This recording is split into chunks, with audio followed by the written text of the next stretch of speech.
SSC life সায়েন্সের তোমরা 9-10 যে জুলজি সিলেবাস, সেই জুলজি সিলেবাস আগে আমি তোমাদের আলোচনা করেছি এবং তোমাদের জুলজি যে পুরো সিলেবাস তার মধ্যে থাকছে তোমাদের invertebrates, chordates, cell biology, genetics and molecular biology. এদিকে থাকছে তোমার developmental biology, evaluation, adaptation and distribution, ecology and wildlife. আর এদিকে থাকছে প্যারাসাইটোলজি, হিস্টোলজি অ্যান্ড এন্ডোক্রিনোলজি।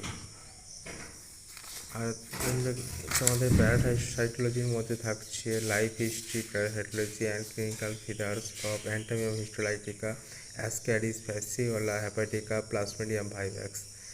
আর থাকছে immune response, T and B lymphocyte, antibody production in parasitic infection, histology of pituitary, thyroid and endocrine, pancreas and their hormonal function in mammals।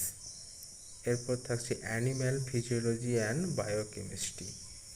এর মধ্যে তোমার থাকছে components of vertebrates, blood clotting and coagulation, ABO blood group, Rh factor.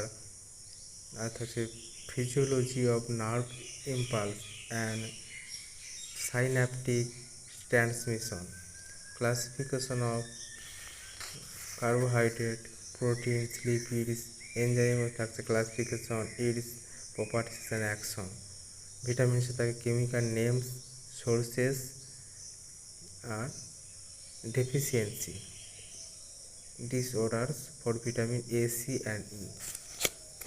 আর তোমাদের থাকছে economy zoology মধ্যে থাকছে aquaculture, induce breeding and composite fish culture,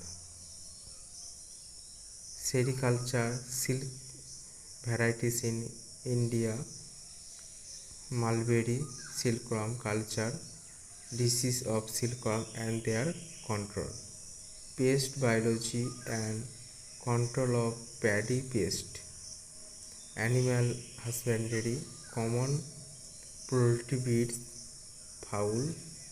আর থাকছে rearing methods, disease and control. এই তোমাদের জুলজির পুরো সিলেবাস। এই সিলেবাসটি তোমাদের এসএলএসটি লাইফ সায়েন্সের 9-10 পুরো সিলেবাস। এই সিলেবাস তোমরা খুব ভালোভাবে পড়ো এবং প্রত্যেকে তোমার পরীক্ষায় সাফল্য লাভ করবে।